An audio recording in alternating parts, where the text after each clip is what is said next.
to Upstage Downstage, with him, Richard Platt, seated in the upper circle. And him, Stephen Rees, typically seated in the cheap seat. This is the Theatre Podcast, where we discuss productions we've seen, Things we've liked, and may not have liked, giving our complete unprofessional and non-biased opinions. So grab a brew, Take a seat, and let's raise that curtain.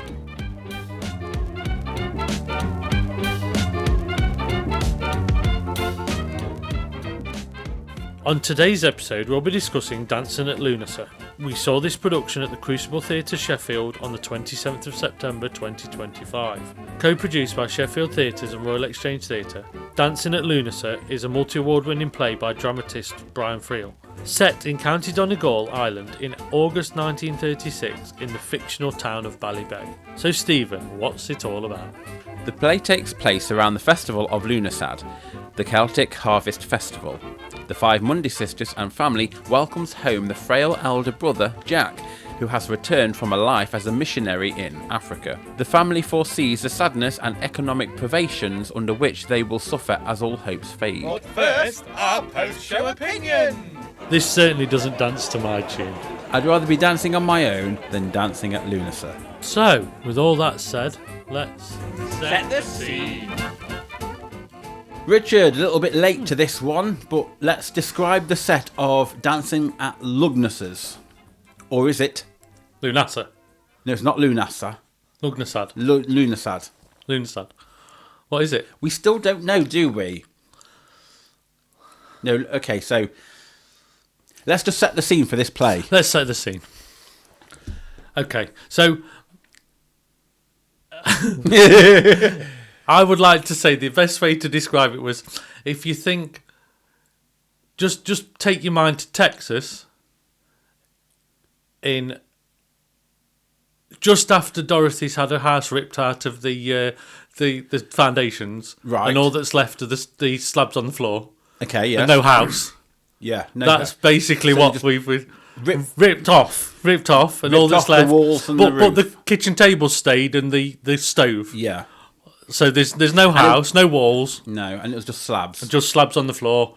Like your quarry tiles are left. Stone, yeah. But no house. All Yeah. the wood's gone of your little wooden house in Ireland. Yes.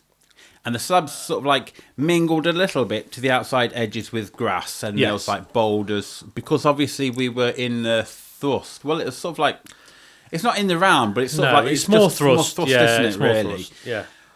So we, at the very back of the stage, let's just start there. There was a load of yellow straw-like material. So as hay field of hay, or because that's what it sort of meant. Like the season's coming to a close, and they were like collecting their wheat, their crop. So very much autumn. Very much. Yeah, hay bales and stuff. So a lot of the characters stepped up onto the back there just to escape and down the other side. Yeah. And to the forefront, as you said, there was the whole kitchen area, because that's what it was. Kitchen sink. There was a little window hanging down as well, wasn't there? Or have I just dreamt that up? I'm sure there was a little window over the sink. No, there was no window hanging. Was there not? No. But there was the aerial for the radio. Yeah, no, I wasn't going to talk. Well, yeah, obviously, yeah, but I could. By the sink, they just looked out of the window a lot, but there wasn't a window physically there. Ah, right, okay. My memory is just playing up then. Yeah, and then also around the outside you had rocks at certain heights for people to play with and so on. And okay, so as you mentioned, we had an aerial from the radio, the wireless, that went up into the ether in the middle stage into the branch, wasn't it? And that wasn't really attached to anything other than this main thing, this like kite, this big sort of circular kite thing that tilted. That was meant to, I think, look at like a sun in a sunset, but it was a bit weird. It was probably the aim to lower the performance space by lowering this thing, but it didn't really have much purpose. It looked like a lot of setup to it at all. It didn't have any. I don't even think it was aesthetically pleasing, because it was a little bit distracting from. This is a production that's quite free and natural, and that just felt a bit. Why is it there? Yeah. In one of the scenes, one of the characters, Jerry, he actually goes up to the tree, and that's when they're waggling the aerial and stuff. But you never actually see that. No. You just have the aerial attached to the Exactly. branch and the voice off stage up onto the top. So again, we're starting with the negative, but at the end of the day, it was just a little bit pointless having the aerial come straight across the stage up to a true branch that was like nothingness. And also, there was just a great big wire for most of the production, because the scene you've talked about is in the second half, towards the end, and that thin bit of wire that you can see all the time just looked pointless, especially when, if I remember right, it was not the bushiest bit of branch sticking out of the sun. It was actually quite a thin, almost. It didn't give the depiction of a full-bodied tree that you could actually climb up. And I think that was the other thing we commented on, that actually if Jerry was climbing up this tree, it wouldn't have held his weight. Well, exactly. And also, just to add about the background, whilst we talked about the hay bales being there and it all being like a little it was like an oil painting. Yellow. It was like an oil painting. But in the backdrop of that was the blue sky. Yep. And also around then was the line props and stuff for the clothes that they were hanging out to dry as well. Yeah. Sorry, I forgot to mention that bit. What else did we have on that stage? I think there was smoke coming out of the chimney of the stove. Yeah, the little stove. There was a radio not far away from that as well. That's right. Yeah, the wireless, which was linked and everything. So and just a sink and a table and chairs in the middle, and wicker baskets for various things. A little cupboard where it had the knives and forks in and the certain cutlery bits. There was also a broken kite on the front of the stage as we walked in as from well. the little lad. Yeah. So prop pieces and set pieces, everything looked really of the time, of the period. Actually, without that bit on the top, the set looked really nice and quite good and useful. And I think it's a fine really example good. of less is more sometimes, because it's meant to be a production that evokes a different way of life. I think that's the whole point of this. It's a different era when there was only a wireless. There was no phone. Yeah, they didn't have very much at all. And they were living on what they'd got in, and it's a sort of house that you could imagine mice running about in freely, and it'd be part of the woodwork. It's not like the doors. But what I mean is the doors would always be open, or very farmland, very that sort of era, really. Yeah. And the costumes were excellent as well. They were. I found that they were just of the period, of the time. All the house coats, the house jackets, the blouses. It's all floral and all smart. And when I say smart, I mean it was like workable. Yeah, they were work clothes. They felt like you were everyday sort of ones. Yeah. I think it was only the character that was a school teacher. I think she was a school teacher. She was at first, Kate, she was the one that had more smarter looking clothes because of being the teacher and being a bit more. I think the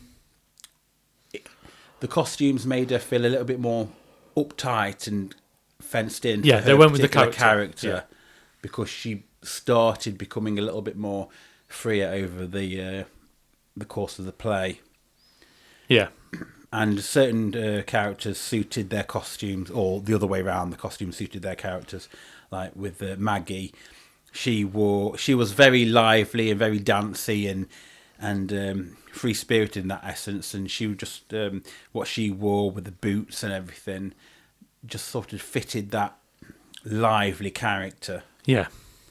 So the whole set and the props and everything was pretty much really well done. It was a nice acting space. Yes, I think it was a nice, comforting. I think there was no real It was just very rustic. harsh edges, and it was very sporadic in a good way. It didn't feel. It felt like it was. Well, even the grass looked real. Yeah, and the mud looked exactly. real. Yeah. It wasn't just. We didn't just have AstroTurf across the whole thing, and it looked. It hadn't got clumps missing or bits of dust or like It And felt. the slate stone flooring looked Yeah. really like authentic. It did, yeah. Yeah, it's sturdy. Excuse me, what are you calling me? There was also a rock at the front, wasn't there? Like a big mound at the front of the stage where they were sat on at some point, Yeah. like at the front, covered in grass and stuff. Yeah. But that worked as well. Yeah. And there's nothing really much we can say really because the production's over with now. The set images. Well, there we are. So there we are. So the set images are all online for you to go and research. Dancing at Lughnasa at Sheffield Crucible. If you Google that, you'll be able to see the set that we're talking about. So that's the set, really. Shall we move on for the drama? Oh, incidentally, before we do move on, a pet peeve of mine Yes. is being sat next to someone who's having an ice cream all the way through it. And you know those kind of people that they want to get every last dribble out of their container. He was scrape on the bottom, scrape. I mean, just shove your tongue in, I say. Just Do you know what I mean? Just get it done. What Finish else it. are you getting out of there? Oh, The rest of the exactly. cardboard? You know? Outrageous. But it is off-putting when you're listening to quite a silent piece and a dramatic piece, when you've got this constant... I'll try and recreate it now. It's like... I mean, really. Don't need to. That's just going to grate on me now. Just lick it. No, thanks. Don't know what it's been. That's what she said. Right. On to the next bit. Moving on to our next segment, as we say, we're Here for the drama. So let's talk about the direction, the actors, and the writing. Let's talk about the writing first. Written by Brian Friel. This is quite well-known play, but also well-known within the amateur theatre group world, isn't Yes, it? Really? it is. Because a lot of production... Yeah, over the years, it's been one Amateur that's come up, productions do it. on numerous occasions, and the National Theatre have just done it as well. So it's a different version to that one, but it is. It certainly seems to be doing the rounds at the moment, or has been. And it is a good piece, a good study in how everything relates to the storylines and the breaking down of the family relationship and coming to terms with certain aspects of characters and previous events. And it's quite heavy going. It is. It's one where if you're going to sit in and watch it, be prepared to... It's going to sound horrible, not necessarily be entertained, but you're there to learn and to witness a story and to... It's more about the feelings of a play rather than to be done to be entertaining. That might sound really lame for me to be saying it and simplifying it like that, but sometimes if you're new to theatre and you go to see a show, you think, oh, this sounds fun, it's dancing at Lughnasa, or Lughnasa, I still don't know how we pronounce that. You think it's going to be upright and fun, and from the first scenes when they are trying to dance, when Maggie's trying to dance with the other sisters, Rose and not Blanche. Who is it? Agnes and Rose and Maggie. When they're all dancing. Yeah. Then you do feel it's quite a light-hearted one. But then it gets deeper with the introduction of Jack and the other storylines and the whole thing that's going to come from that. I think as well as this is written, pace can affect it very much. Yes. Because it can go from being a really interesting piece to actually something that feels like it's going on for a long time. A snooze fest. Because it's very much a slow burn. Yeah. And you almost don't know where some of the bits are coming from, but you've got to... But you can feel the burn. But you can feel it. But it's... I think... there's a fine line between it feeling painful and actually an interesting piece. I think it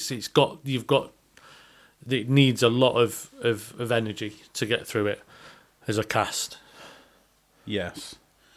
Yeah, no, absolutely. One of the other characters I forgot to mention was Chris as well, Yeah. the younger one. Yeah. That they were dancing with. But yes, in terms of the direction of this one, Yeah. it was very awkward at times because I felt, I don't know about you, but there's certain things we agreed with when reviewing this, talking back to each other, but certain choices of actors' delivery of words or performance was one that slowed the pacing down. And also it just seemed to be like no one really knows where the energy or the direction's going here. And I felt if like they made it up on the spot instantly. I also felt that there was a few too many lulls in the production that slowed it too much, where there was lingering in certain areas that it needed to be ramped up with a bit more pace than holding on to some moments that actually we needed to move on, because it dragged it out a bit. And I mean the first act alone was over an hour and what? Oh, 20, it went on for ages. Yeah, it was bordering on an hour and a half for the first half. Yeah, and that's just it's too much, especially for a piece like this. Especially when it's to be performed as a 2-act piece. Yeah, it shouldn't drag, and it should be. It's not a matter of rushing through lines. It's a matter of delivering them with intent that means that it drives the momentum. Yeah. And I think what we had was almost lingering too much on some of the moments, and I feel like have some of the bits been rehearsed more than some of the other bits, so they've spent more time on them, but that means they've not really looked at it as a whole piece of theatre. It's like they've spent too much on certain parts that they've explored how characters would feel in certain parts, but they've left behind some of the other bits, and then they've just gone through the motions with other bits. And it felt like they'd done the work on the characters, but then knitting the characters together and how they work in the scene felt a little bit like an afterthought, or they weren't quite sure how they were going to be there. And for me, I think as well, to add to that, I was struggling to understand the cohesion of the different dialects, because they'd all got an Irish accent, but it wasn't necessarily the same Irish accent from the same region, and it started to feel a little confusing as to, are they all sisters or are they all just friends, because each sounded like from a different part of the regions or wherever they were from, and it felt like, I don't know, I think that also made it struggle along a little bit. We also felt, particularly with the character of Frank, when he was introduced, his line delivery of certain things, whilst he was supposedly the forgetful, it lingered so long on the forgetfulness and the notes of the note that he'd written and stuff, that it just felt like, had he forgotten his lines or what? It was just so awkward, and but it was like beyond even acting awkward. It was, If it was meant to be awkward, it went even beyond that. Yeah, exactly. To the point of painful. Exactly. In just waiting for. I mean, no wonder the first. No wonder it was a really long play with all these like pauses. Exactly. There weren't even pause for effect. But I think it started to show with maybe the rehearsal process or blocking or however they've approached the production, that there was a certain element of starting to forget certain placements on stage. So something I noticed and Stephen noticed as well was, where are the doorways? Because 1 minute we're actually walking in through the door behind the table. So that's clearly one of the entrances, and then another exit's over the very here. back of the stage. Yeah. And then the next minute, one of the cast members would just step into the new space after being outside. Yeah. And it's like, well, have we got French doors there, or have we? And this is why I'm talking about the set was like Wizard of Oz, where the house has disappeared, because actually it didn't look like we got any walls or roof, because the way they were approaching the internal space was well, if that's the door you come in on, why don't everybody come in on that door? If that's the door you come in on, why don't everybody come in that side? Exactly. If you've set up the boundary walls within this room, why is it, as the time period moved along, that those boundaries no longer existed? And even when they were walking on the outside, they were walking across the kitchen. Because people fill in the gaps if you paint the picture of that's another space, that's another space, that's another. You start... As an audience, you start painting that picture. Yeah. But if the cast start breaking that rule, you're going, well, how have we walked through the wall, past the window, into the, and and a couple are we of just ghosts, or are we? A couple of cast members did actually do that, which is really grating. Yeah, it just, but it didn't feel like, because I've always said, sometimes the long way is the important way to get round stage, and it matters in this sort of production when you've got no barriers, because you can still act well. You've still got to believe you're in that space with walls, even though there's no walls. Yeah, and even the sight lines through the window. Yeah, they were looking through, but then you wouldn't have been able to see everything. No, because they weren't in. It feels like they had a great set. They had a great cast. But then the direction was very much, I don't really have a vision, just go on and make what you need to do within this space and be left to it. It didn't feel like there was a vision or anyone picking anybody up. Well, don't walk there because you're in the kitchen. We're on the outside bit here. Walk round here. But and I don't know if there's the intention of maybe it was rehearsed in the sense of it wasn't rehearsed for a thrust audience. It was rehearsed for a proscenium arch audience, and then they're going, oh God, I've got people on each side, so we've got to change what we do, but we're going to change it last minute, so we've got to turn our bodies to face other people to give a good percentage of other people seeing it. But then that makes it feel like we're doing it for the audience rather than the production, so you've got to reblock rather than just tell people to angle their bodies differently, and I think that then becomes a problem. You're better off having nothing on the floor and just the items of furniture than having a fixed space. I think. Well, that's it. Yeah.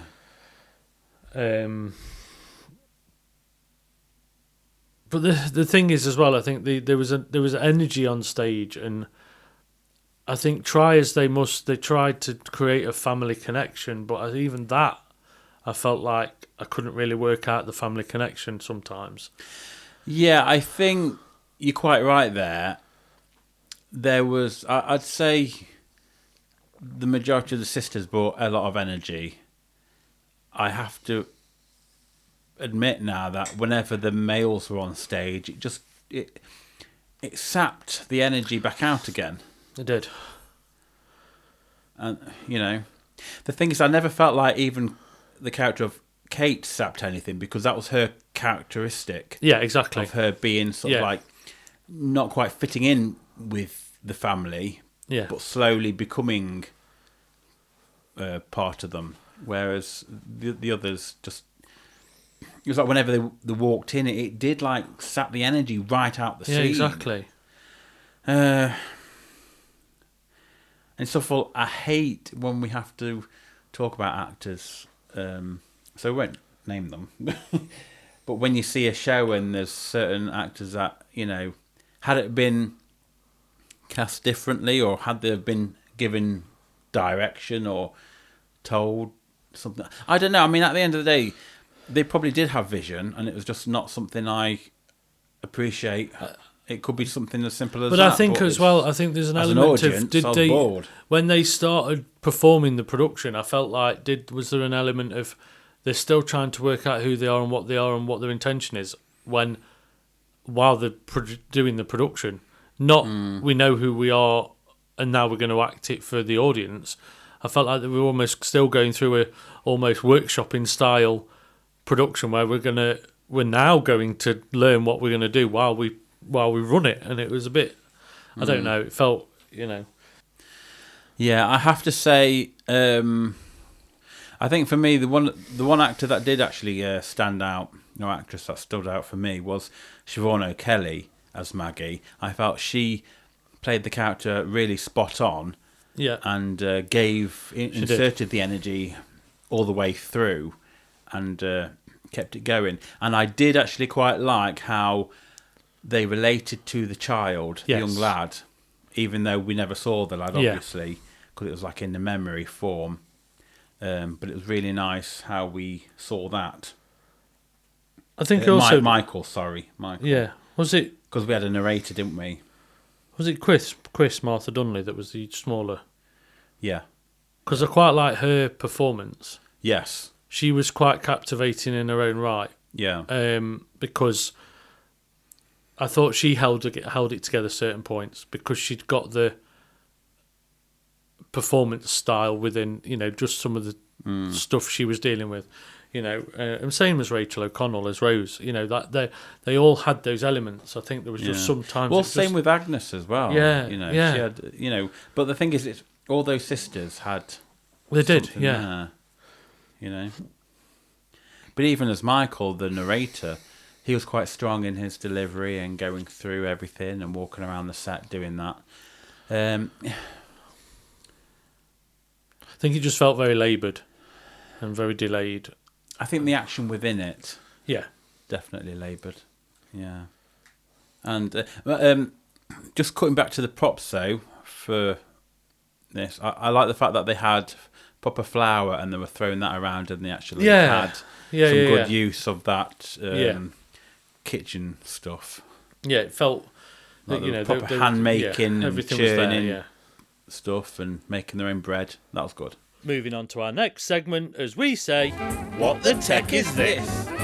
With us talking about the whole wireless thing and being attached to the top of the ceiling that they had, like a makeshift kite sort of a thing. Was there any need for that? I mean, it tilted. They tilted it for a bit of a movement. I think, for me, it looked very cheap. They'd gone to a lot of effort of doing the whole rest of the production, and then this was a piece of tree that was sticking out that looked like something from Pound Shop. Yeah. That I just thought, save the money on that weird sun and build a tree at the back of stage to have it actually intentionally there. That you could have had a ladder off stage where he could have actually been physically up there, delivering his line, and it would have been better and have more presence than a weird sound recording that it didn't. It all felt synthetic. Yeah. Even the sound of his voice and that didn't sound like him. It sounded, like done on the cheap. Yeah, done it was like we've got to chuck a tree up because we need. It was a typical. I think we commented on the night, but it was a typical way. And I'm not discrediting amateur productions, but it's a typical way of thinking. This is a key moment in the script, but let's just shove that up there because it'll be all right. And it's like we haven't got the budget to do it properly, so we'll just tie it up to that Christmas tree in the corner, and it felt a bit like, let's just get some cheap leaves and stick them on a bit of a twig, and but I think that it didn't. That's what it come across as. It did, and when it's part of the script and it's a decent part of the script, it matters because it's in the second half and it matters to that part of the production. I just felt it was another bit that made it feel flat, and I think that was the thing. And also, nothing really happened to it. He didn't fall from it, did he? No. Anything else about the technical thing? I mean, it was lit well, but it's you've got an open space, so you were trying to make it. It was quite subtle in its, style, but it didn't matter. That didn't. Was there much soundscape? Do you remember? There was a little bit. I think they used the radio a lot. One thing that maybe I would have probably liked is if there was, I don't know, you could have mixed it up with some real musicians or something to create actual Irish tunes that felt a little bit more authentic. Or I just think it came on the radio and they danced, but I think they could have actually made it something a bit more folk orientated to bring it into that Irish area, and I just think it could have evoked more than it did, because then you could have had some Irish music played throughout and it could have been more of it could have had a better feel, I think. And now it's time for Rewind Rewatch. I personally wouldn't want to watch this again. that's not in any way a dig at Sheffield Crucible Not at all. Theatre and the fact that they've done this production. It's just this production, this script, I don't want to watch it again. I've seen it as an amateur, Yeah. and I've seen it as a professional now, and I still am bored. Yeah, I've done the lighting and sound for an amateur production of it. I think there's a time and a place when certain scripts, unless they're done really well, they date very quickly and feel very old-fashioned. And the National have just done this, and it's very interesting that we've got another production of it. And it's like, find something new to do.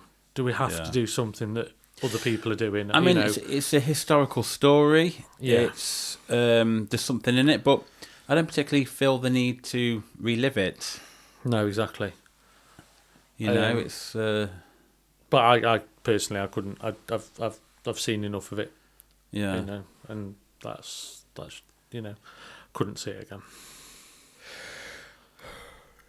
But also, don't modernise it, because I don't think you could ever do anything with this. Oh God, how would you? They'll all be on the smartphones. They would, yeah.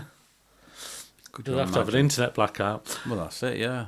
Moving on to our final segment, as we say, Call this a show?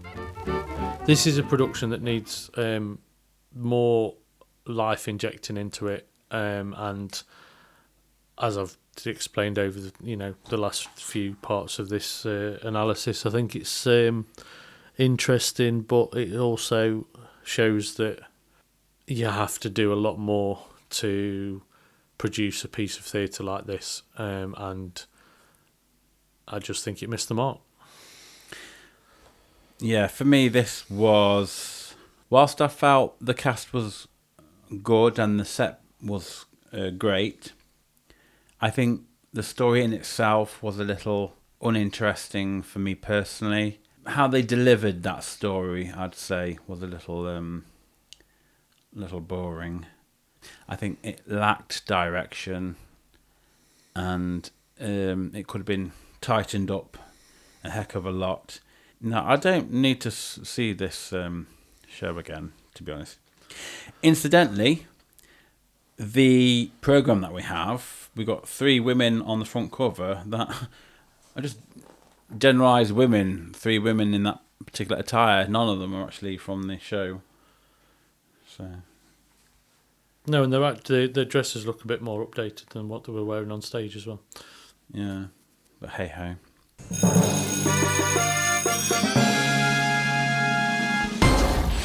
Scores then, please, Richard, for Dancing at Lughnasa. On a scale of 1 to 10, with 10 being a delightful pagan dance and 1 being a poor harvest of a show, what's it going to be? I'm going to give it a straight down the middle 5 out of 10. I'm going to give it a 4. So, what sound effect will you be choosing from the following? A complete train wreck? Tumbleweed? An audible shrug of the shoulders? A slow clap? A pleasant applause? Or a standing ovation? What will it be? I'm going to give it Tumbleweed. I'm going to give it Tumbleweed as well. So there we are. That's our discussion of Dancing at Lughnasa. We hope you found it insightful. If not, entertaining. Stay tuned as we bring you more of our thoughts And opinions. on many theatrical delights in future episodes. If you'd like to get in touch, email us at upstagedownsstagepod@gmail.com. You can always join in the chat to share with us your views of a production. Also, make sure to follow, share, like and subscribe to all our channels so you get every episode the second it's released. And we hope you join us again for another instalment of Upstage Downstage.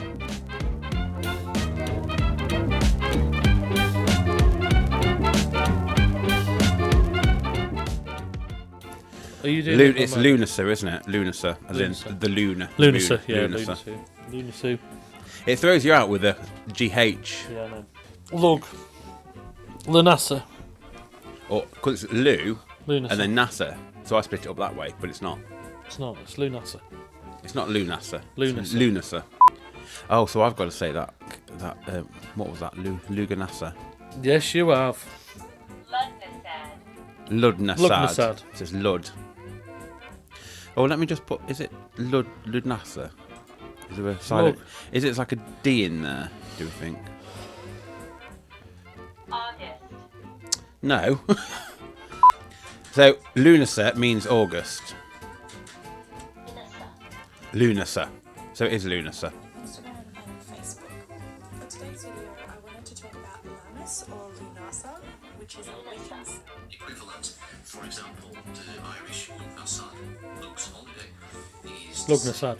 Lughnasad. Lughnasad. Lug. Lughnasad. But that's how he says it. Who is he?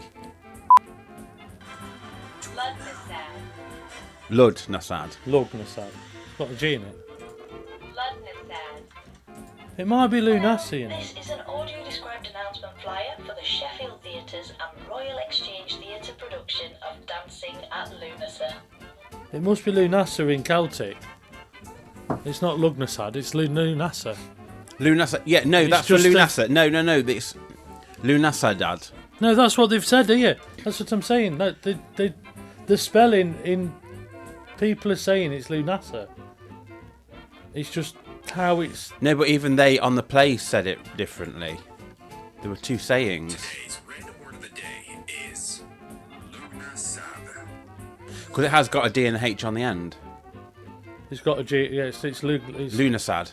Lunasad. Lunasad. Yeah, Lunasad. Not basically like the male version of Lughnasa. It's like Lunasad. Lunasad, yeah. Lunasad. Just think Lunasad. Yeah. She's sad. 3 out of 3 minutes I was trying to work out Lunasad. Don't worry about it. Right. Okay. On today's episode, we'll be discussing. Is that voice again? You've gone all Carol Channing, haven't you? I'm gonna cut my throat like a tongue out. Raspberries. Raspberries. On today's episode, we'll be discussing Dancing at Lughnasa. We saw this production at Leeds Grand Theatre. No, we didn't. Lunasa. No, we didn't, Stephen. No, we didn't. Lunasa. Lughnasa. No, Lunasa. Lughnasa. I know, yeah, I know. No, you don't. I do. If you knew, We'll you'd get have got it discussing right. out. On today's episode, we'll be discussing Dancing at Lughnasa.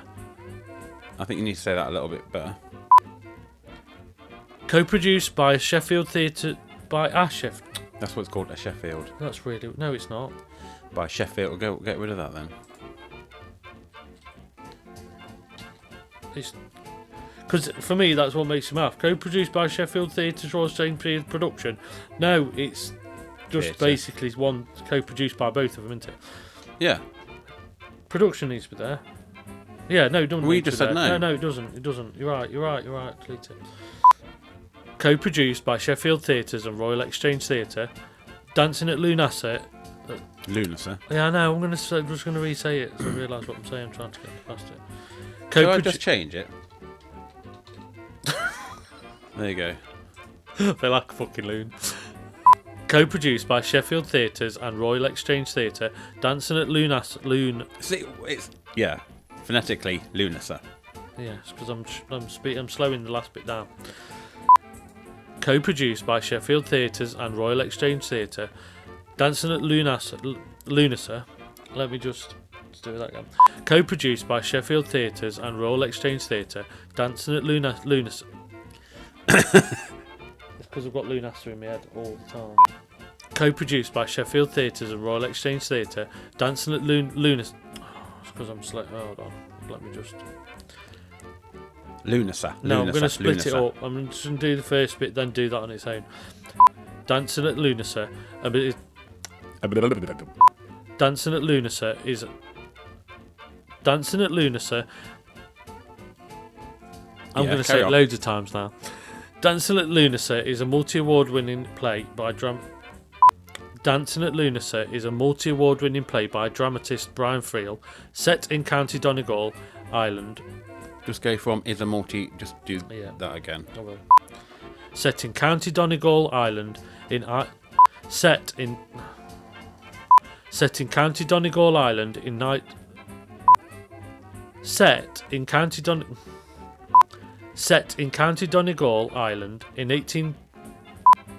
Set in County Donegal, Ireland in August. And I don't know how we managed to do this. I mean, it's such a small statement. yeah. Can you read? Yes. Can you just confirm to me that you can read? Yeah. I read a Beano book when I was about 11, so I think I can. Now I'm questioning the Beano. Yeah.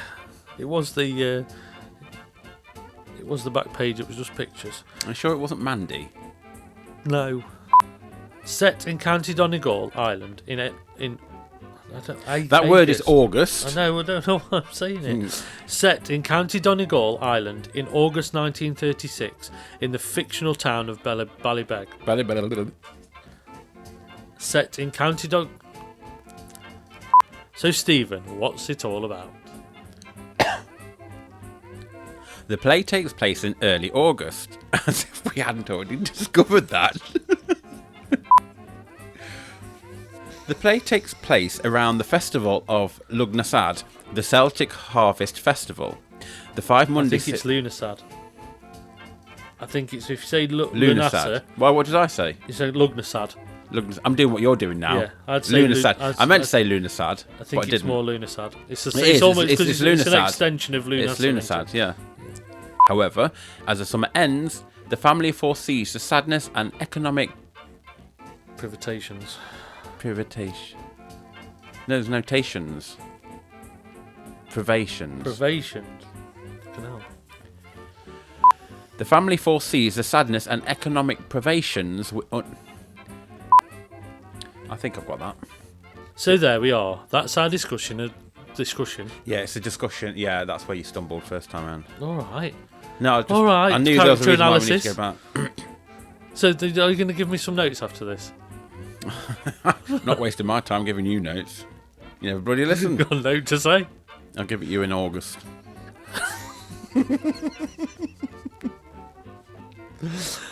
So there we are. That's our discussion. It is discussion. I'm conscious of it now. So there we are. That's our discussion of dancing at Lughnasa. That'd be fine.